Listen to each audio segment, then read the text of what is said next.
Tobi. We're actually making homemade shawarma, and we've started the process already. I'm so sorry, but anyway, wherever we are, you can catch up with us now. So I'll just show you people everything that we'll be using for this particular shawarma, homemade chicken wrap feta. I think that's like the best name for this. So here we already have the chicken. What we've done so far is that we steamed it a bit, we spiced it, we have the spices. What are the spices that we use? Okay, yeah. This is everything. This okay, no, this is not it though. Okay. So the spice is a mixture of curry, thyme, garlic, so many things. Yeah, I actually got it like this from the market. I don't know if you have it in market close to you, but it's like mixed spices, but not the one for, it's not the one for jollof rice, it's just normal mixed spices. Here we have a mixture of our what I want to say, our carrots, yes, and cabbage. We started by mixing the mayonnaise, Bama mayonnaise, with ketchup. Then after having that mixture, we now put in the carrots and cabbage.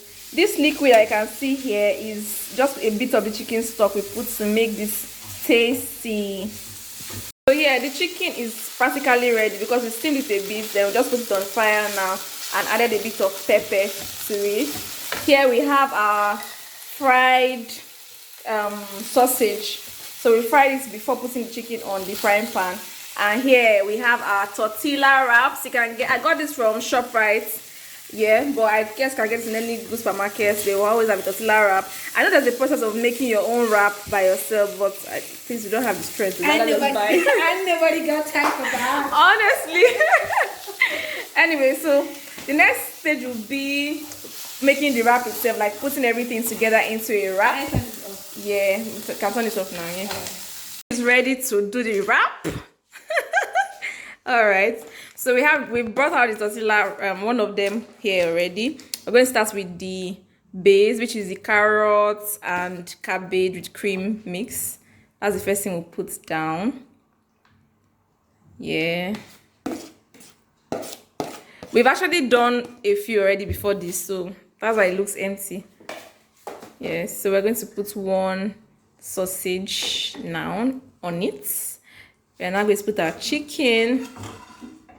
We actually divided chicken so that we can apportion it properly and not allow one be more than the rest, but the sharing don't scatter. Yep.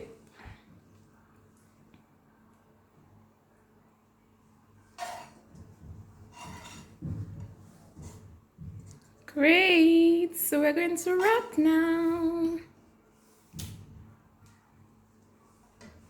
We're going to wrap now. So you take a fold, as you can see, she's going to take it round. Then you bend the, you bend the side. Our wrap is full. You bend the side. We're going to do it a second time, so it's fine. So you bend the side, the other side, and take it round again. Yep. So now to double this, we'll put another layer of the, just so it doesn't pour out when people are eating. But is there any way you eat shawarma that is no? It's some way, one way or the other, you start struggling with the contents here. But then we're taking it around again and bending the sides. And taking it around, bending the side. Normally, depends on how full the wrap is. The wrapping is more tedious. Another thing people can do is that they put two at once and just put spread it in between. So we're going to be doing that now. Maybe we should show you that way, that method. You can do two layers. The essence is so that you don't have to wrap it twice. You can just do it once, and so that it doesn't pour out. So you have one down, and we're putting one now again, but we're not allowing it to get to the side. So it makes it wider. It makes the length wider, so it can accommodate a lot of our ejekuje that want to eat. A lot of the inner, what they call the inner part? The filling. The filling, yes. So Igbo. So you can have a lot of the filling. Yeah.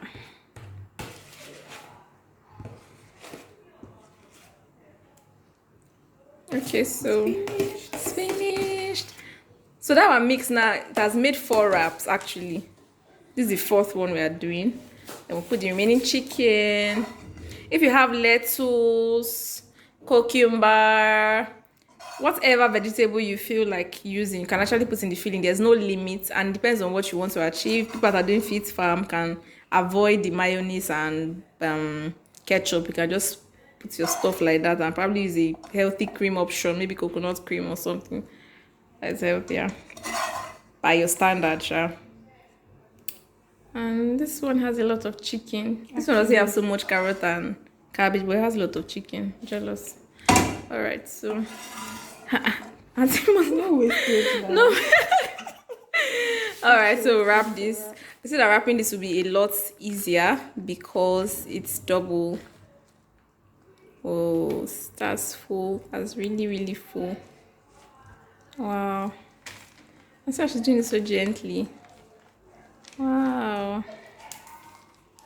Exactly.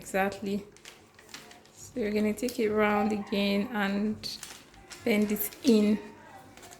So you realize that with this now, there's no need to do a second wrapping and all. It's just perfect.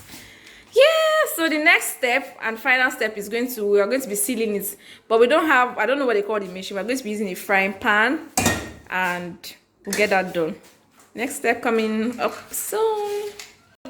Now we want to do the sealing, and we have the pan on low heat. We've put it, one of it and the other one, but actually I already did this 2 before, so we're just going to do this last one now. So what we do after putting this, we'll just seal the pan for some minutes. This helps, the heat helps the wrap to seal up so it doesn't open and pour. Just give it some time and we'll open it soon. Okay, yeah, so we have turned it to the other side. You can see how brown it became. Where is it? Yeah, how brown it came. So we turn to the other side now, and this feels crunchy. This one is perfectly sealed. You can see how sealed it is. It's not coming up at all. That's the essence of putting it in the heat after making it. Yeah, so we'll just take this out of the frying pan now, and our shawarma will be ready.